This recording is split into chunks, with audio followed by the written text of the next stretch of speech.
알렉산더 대왕은 내가 두려워하는 적은 사슴이 이끄는 사자들의 무리가 아니라 사자가 이끄는 사슴들의 무리다라는 명언을 남겼습니다.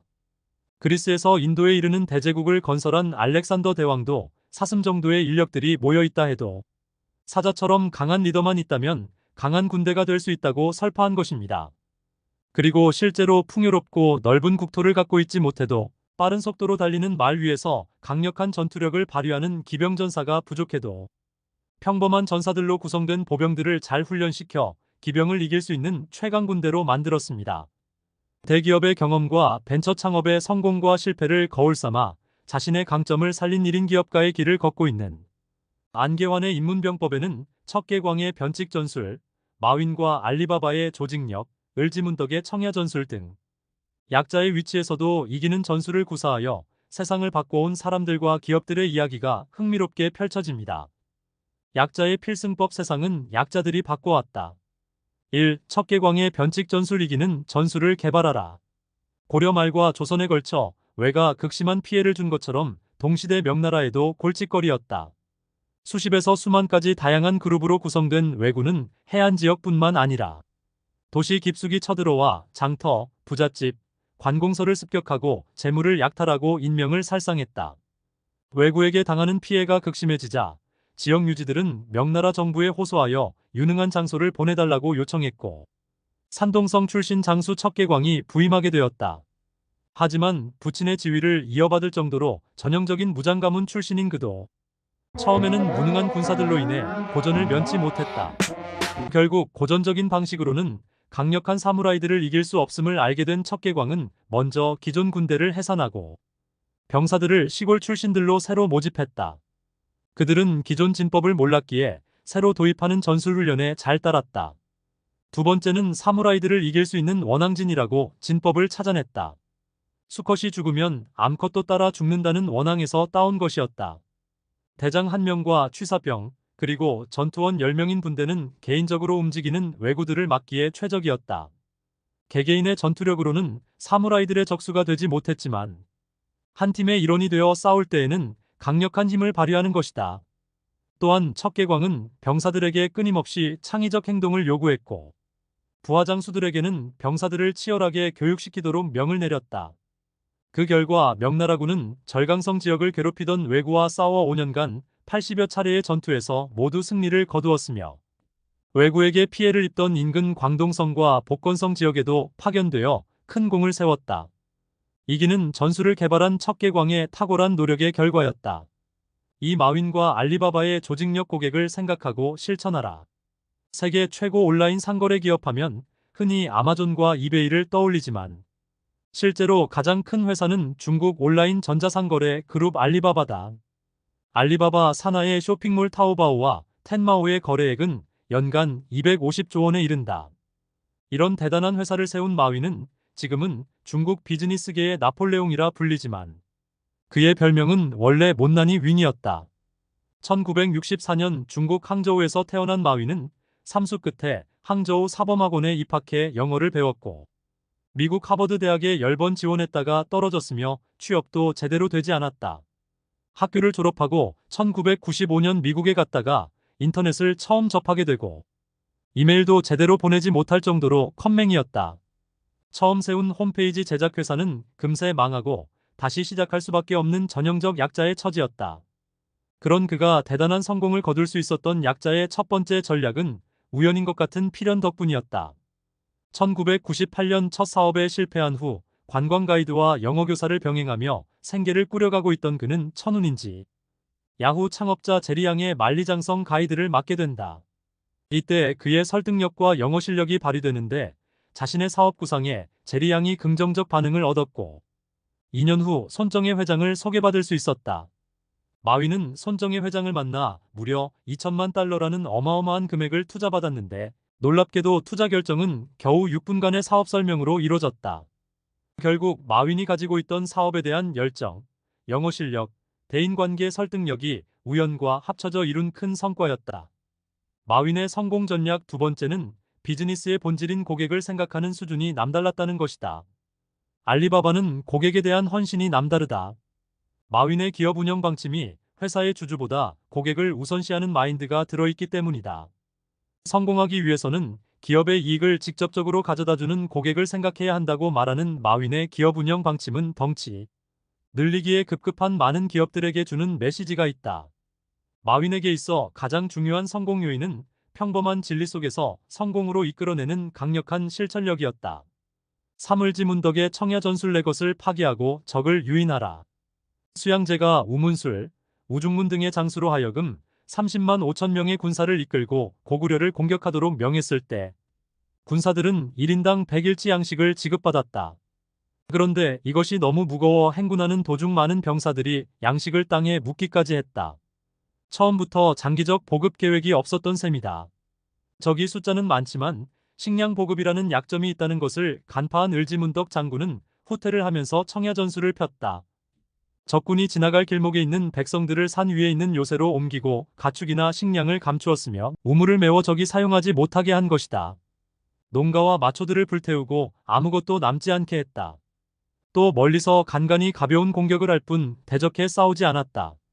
그렇게 수나라군이 고구려에 깊숙이 쳐들어온 즈음이 되자 수군은 식량이 떨어져 곤란한 지경이 되었다. 적정을 살피던 을지문덕은 적장 우중문에게 그대가 이룬 전승의 공은 이미 높으니 만족함을 알았으면 그치는 것이 어떠하오라는 글을 보내 사기를 떨어뜨렸으며 우문술에게도 사자를 보내 영양왕이 황제에게 항복을 할 것이라는 거짓 정보를 흘렸다. 식량이 떨어져 미래가 불투명한 적장을 치켜 세워주고 그들의 마음을 흔든 셈이다. 결국 우문술은 우중문을 설득하여 요동으로 퇴각할 것을 지시하게 된다. 이렇게 철수하는 수군이 살수에 도착하여 강을 반쯤 건널 무렵 고구려 군사가 뒤로부터 수군을 공격하니 모든 군사가 무너져 걷잡을 수 없게 되었다. 이 싸움으로 요동 지역까지 살아 돌아간 수나라 병사는 2,700여 명에 불과했다. 결국 을지문덕의 청야전술이 탁월한 승리를 거두었고 수양제의 고구려 정벌도 끝을 맺게 되었다. 4. 엘리자베스 여왕의 아웃소싱 해적을 활용하라. 적이 바다를 통해 공격해 들어오는데 우리 편 해군이 허약하다. 그런데 정부에 소속돼 있지는 않아도 적이 되는 나라를 괴롭히고 있던 해적들이 있다. 이들을 잘 이용해보자는 생각을 품은 사람은 바로 영국을 강력한 해상왕국을 만드는데 기초를 다진 엘리자베스 1세 여왕이었다. 해적이 아니면서 해적질로 유명했던 사람은 영국인 드레이크였다. 스페인 무적 함대를 무찌르는데 큰 역할을 했고 넬슨 제독과 함께 잉글랜드 최고의 바다 영웅으로 추앙받는 사람이다. 당시의 국제 정세는 강력한 스페인과 나머지 세력들 간 경쟁 상황이었다. 드레이크는 작고 빠른 배와 강력한 무장을 갖춘 선원들을 확보한 해적선단을 조직하여 스페인 선박들은 물론이고 스페인 소유의 여러 보물 저장고들을 타겟으로 약탈을 하고 다녔다. 그의 활동 범위는 주로 스페인 세력권이었기 때문에 아메리카 대륙은 물론 남아프리카, 인도양까지 걸쳐 있었다. 이러한 해적 두목 드레이크의 전 세계적인 약탈 행각은 스페인 펠리페 2세의 분노를 자아냈는데 잉글랜드 엘리자베스 여왕에게 해적 두목을 당장 체포하여 넘길 것을 요구하기도 했다.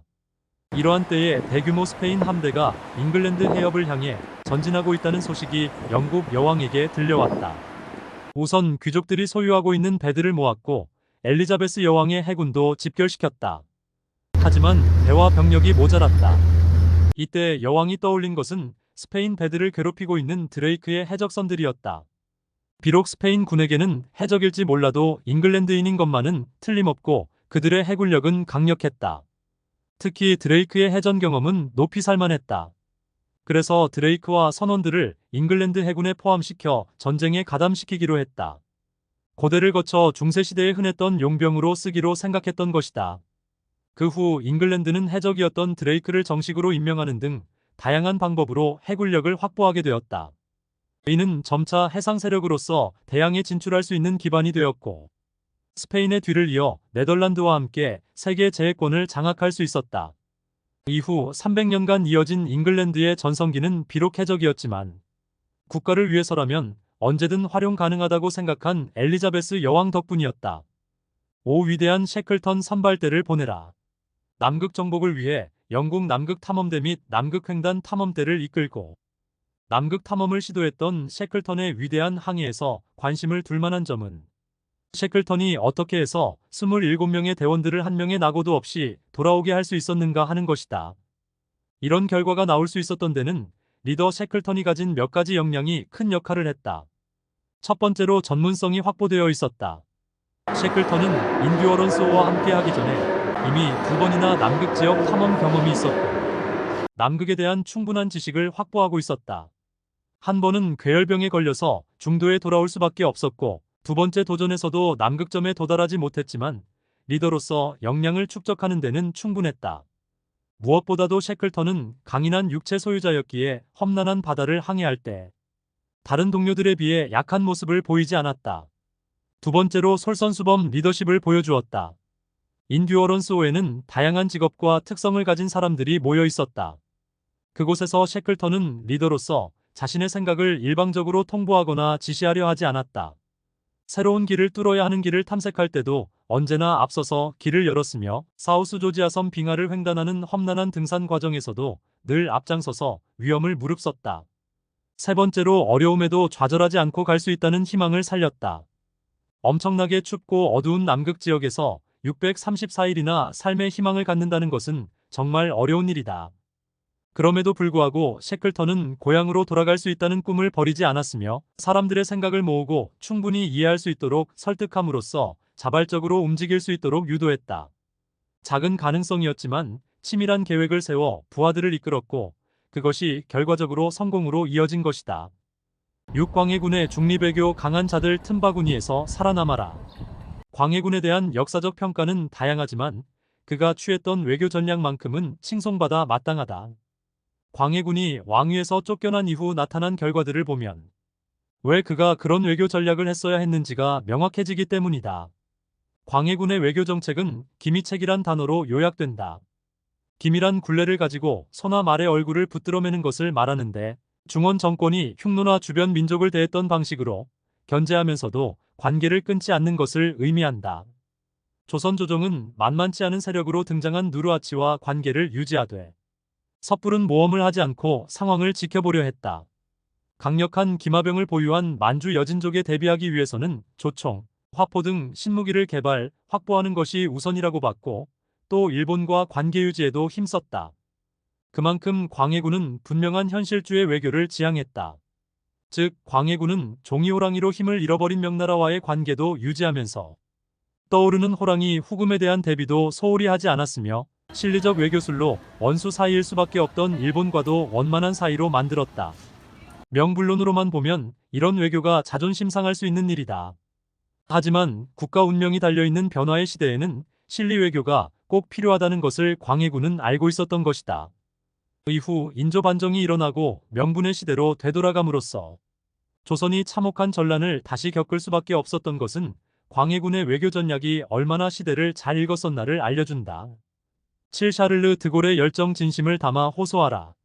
제2차 세계대전이 발발하자 당시 프랑스군 전차부대장이었던 샤를르 드골은 독일군과의 전투에서 작은 승리를 거두었다. 하지만 프랑스의 새 지도자가 된 필리프 페탱은 더 이상 방어할 수 없다고 생각해 독일과 휴전을 추진했고 이를 인정할 수 없었던 드골은 런던으로 망명했다.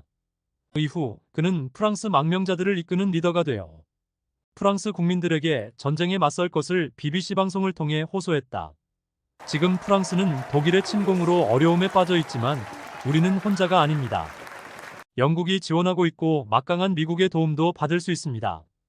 이 전쟁의 결과는 프랑스에서 전투로만 결정될 것이 아니고 다양한 지역에 있는 국민들의 저항으로 방향을 바꿀 수 있습니다.